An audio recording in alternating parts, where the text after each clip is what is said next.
Iniulat ni Khabbab bin al-Arat na sila ay nagreklamo minsan kay Propeta Muhammad sallallahu alaihi wasallam sa pang-aapi na nararanasan nila sa Quraysh. Sila ay nagreklamo habang si Propeta Muhammad sallallahu alaihi wasallam ay nakahiga sa lilim ng Kaaba at ang balabal nito ay ginawa niyang unan. Sinabi ni Khabbab bin al-Arat, "Bakit hindi ka manalangin para sa ating tagumpay?" Sinabi ni Propeta Muhammad sallallahu alaihi wasallam, "Tunay na kabilang sa mga taong nauna sa inyo ay yaong ilalagay sa isang hukay sa lupa at lalagariin mula sa ibabaw ng kanyang ulo upang mahati sa dalawa at may hiwalay naman ang kanyang balat mula sa kanyang buto sa pamagitan ng kalaykay na bakal. Ngunit sa kabila nito, hindi ito magpapatalikod sa kanya sa pananampalataya. Sumpa kay Allah, siya ay magkukumpleto sa bagay na ito hanggang sa ang isang manlalakbay ay maglalakbay mula Sanaa hanggang Hadramaut na wala siyang kinatatakutan liban kay Allah at ang mga lobo para sa kanyang mga tupa. Ngunit kayo ay nagmamadali." Darating ang tagumpay, subalit ito ay darating lamang sa panahon na piliin ni Allah. Si Allah magtatakda, hindi ang tao at hindi ang sino man na nagpapakitang tao na nagmamalasakit sa mga Muslim. Paano ba nagmamadali ang mga Muslim? Una rito ay ang terorismo. Na sinasabi ng mga terorista na ginagawa lamang nila ito dahil wala ng ibang paraan. Sinasabi rin nila na ginagawa nila ito dahil ang sibilyan na kalaban ay sundalo rin. Walang katotohanan dito. Kahit ano pang pang-aapi ang danasin ninuman lalo na ang mga Muslim, ay hindi ito lisensya na gumanti rin sa pamagitan ng parehong pang-aapi. Hindi porke ang kalaban ay pumapatay ng sibilyan na Muslim, ipapatay ka na rin ng sibilyan na hindi Muslim, o kaya ay papalakpak sa pagpatay ng mga Muslim ng mga sibilyan na kabilang sa bansang kalaban. Kasama na rin sa pagmamadali ng mga Muslim sa tagumpay ay ang kanilang mga aktivismo o paraan ng pagpapabatid sa mga tao ng mga kaganapan sa mga bansang Muslim sa pamagitan ng mga kaparaan ng walang batayan at labag sa mga batas ng Islam. Mga rally na magkakahalo rito ang kalalakihan at kababaihan na sinasaliwan ng musika, pagkanta, mga lalaking naninigarilyo at mga babaeng walang hijab. Mga meme ng paglalarawan ng algaib o mga bagay na nalilingid upang patindihin ng dramatikong pagpapahayag sa paghihirap na dinadanas ng mga Muslim. Lahat ng ito ay ginagawa nila sa katwiran na upang makakuha ng simpatsya o kahit papaano ay makapagdulot ng pinsala sa kalaban.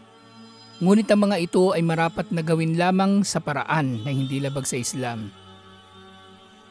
Maaring itatanong mo, kung hindi pala maaaring gawin ng mga yan, ay ano ang dapat gawin ng mga Muslim?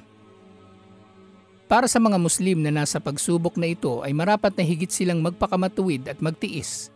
Nang sa gayon ay maging karapat-dapat sila sa tulong, pangangalaga at pagpapatagumpay ni Allah.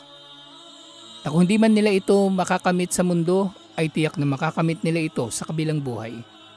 Dahil sila ay naging kabilang sa mga matutuwid at mga nagsikap dito sa kabila ng iba't ibang mga pagsubok. Dahil kung ang mga Muslim sa mga lugar na ito ay wala ng pinagkaiba sa kanilang paniniwala, gawaing pagsamba, ugali, pananamit, at pagbibisyo sa mga hindi mananampalataya, anong tulong ang aasahan natin kay Allah? Kung ang maliit na utos ay hindi nasusunod, paano pa kaya ang malalaking bagay katulad ng pamamahala sa sarili nilang bansa na pinapalala pa ng mga pinuno na walang konkretong plano at aksyon? Ang tagumpay ng mga Muslim ay hindi masusukat sa kanilang pamumuno lamang sa isang lugar o pagtalo nila sa kalaban sa labanan. Ang tagumpay ng Muslim higit sa lahat ay nasa pananatili nito sa kanyang relihiyon. At ang tagumpay sa kabilang buhay na siya ay papasok sa paraiso bilang gantimpala sa kanyang pagiging matuwid at pagtitiis. Ito ang dahilan kung bakit mas malaking jihad ang jihad ng mga Muslim laban sa kanilang mga sarili.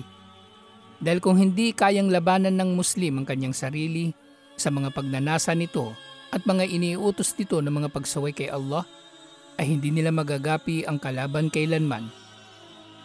Magtagumpay man sila, ito ay tagumpay na para lamang sa dunya, sa kagustuhan na maging bayani, mamuno o maghari. Sa ganitong kalagayan, Mapapanatili ba nila ang tagumpay na ito? O pareho lang sila at ang pinagkaiba na lamang nila sa mga kalaban ay nakikilala silang Muslim? Sinabi ni Allah sa Quran, tunay na si Allah ay hindi magbabago sa sitwasyon ng isang nasyon hanggang sa baguhin muna nila ang kanilang mga sarili. Kapag ninais ni Allah sa mga tao ang kasamaan ay walang makapipigil nito. Wala silang makikitang liban sa Kanya na tagapag-ingat.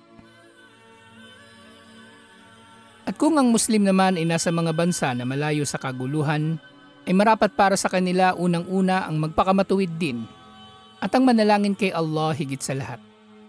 Huwag na huwag mamaliitin ninuman ang panalangin dahil ang pagmamaliit sa pananalangin ay pangmamaliit din sa pinananalanginan kay Allah subhanahu wa ta'ala. At kung may pagkakataon na makapagparating ng tulong ay gawin ito, ngunit huwag maging taga-suporta ng mga terorista.